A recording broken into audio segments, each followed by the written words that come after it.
Hey everybody, welcome back to Filecoin Foundation's DWeb Decoded podcast series. We're coming to you with a special set of interviews from snowy Davos, Switzerland for World Economic Forum 2025. So my name's Aaron Stanley. I'm your host today. Today I'm joined by David Johnston, who's a Filecoin veteran, and he's also a contributor to the Morpheus project. Welcome, David. Awesome to be here. Thanks for having me, Aaron. And I see David forgot his jacket today. Well, I got to get a Morpheus jacket. I just had the Morpheus t-shirt. So I was like, you got a beautiful fire here. It'll be fine. Yeah, David's much more of a man than I am today. So many props to him for doing this in a t-shirt. I'm very envious. But David, for those who aren't aware, maybe give us the TLDR of what is Morpheus. And then I know you guys have some exciting developments to talk about, so we can dive into that as well.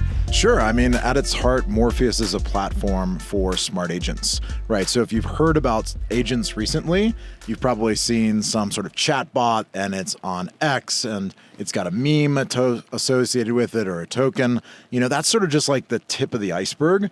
There's an entire wave of connecting decentralized AI and crypto and all the intersections around DeFi, right? So that's some of the hottest use cases is I want to connect my wallet to my agent and have it do actions on my behalf, right? I want it to go, swap some tokens and find the best price. Maybe it grabs an API from something like 1inch, right? All those kind of use cases are live now and unlocking.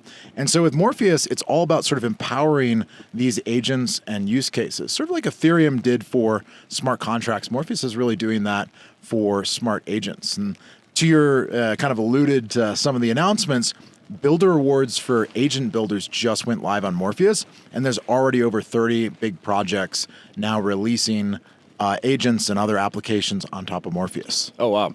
And then, so what exactly is this Builder rewards, and then what type of projects are you seeing that have been deploying? So this is one of the things I really love about the tokenomics of Morpheus is 24% of all the tokens go to agent builders, right? So this is folks that release something and they want to access Morpheus for capital, for coding tools, or they want to access compute, right? You might remember a couple of months ago, we talked about when the compute router went live, right? And now, okay, I have an agent and I want to connect it to compute. Great, Morpheus can route you to Akash or to Hyperbolic or to any of these great GPU networks that have popped up, right? And run the smartest model at the lowest price with the best reputation, right? It's sort of making it easy for developers that just want to hit one API and let the router handle where to get that inference. Got it. No, that's super interesting. And it's like, I feel like what you guys are doing is just really like unlocking this kind of this world of decentralized AI. I mean, we here in Davos, we've seen a lot of talk about like agentic AI. I think last year the talk here was a lot more about like kind of AI doomerism.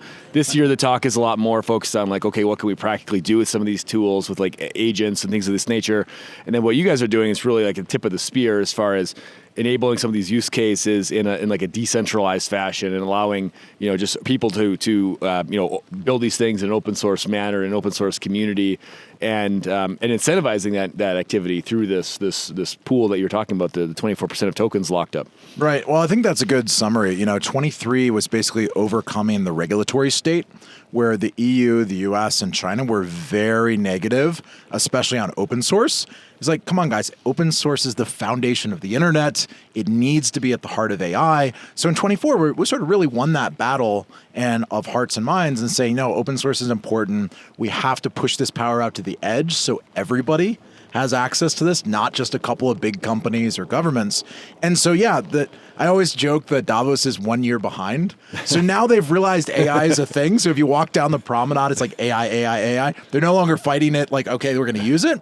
But the real theme of 25 is agents.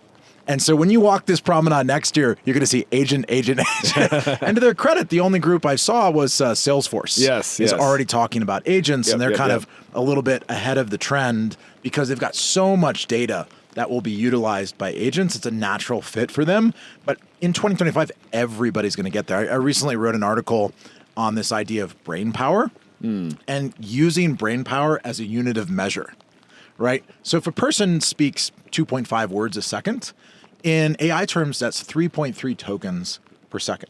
And if the models are as good quality output as, say, like a PhD human, okay, the quality's there. Now I just got to talk about speed. So then you can do fun things like an H100, right? A GPU has 300 brain power. Oh, wow. Because it can do 1,000 tokens divided by the 3.3, you have 300 brain power per second, right?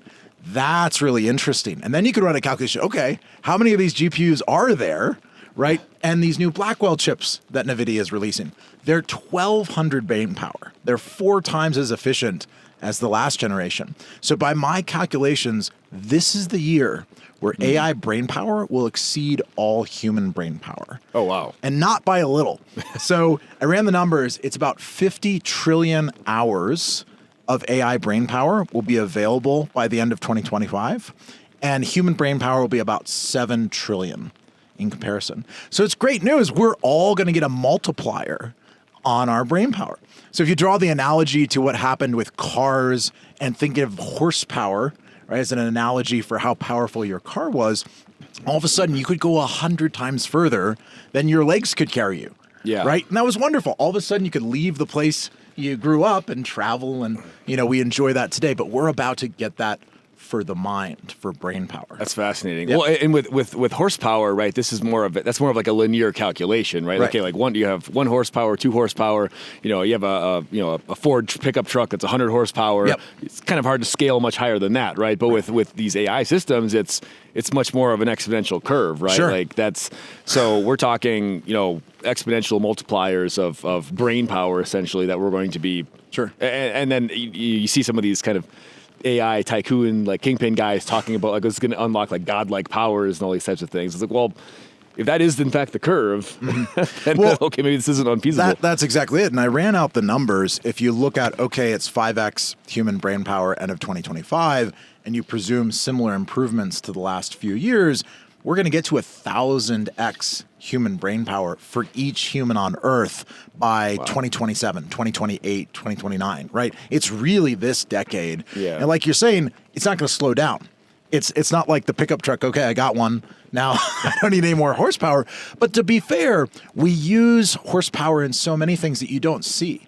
It's in industry. It's in manufacturing. It's in huge machines that, mine material and lithium for your battery, and all of that is horsepower. And so as a human society, we leverage ever more energy.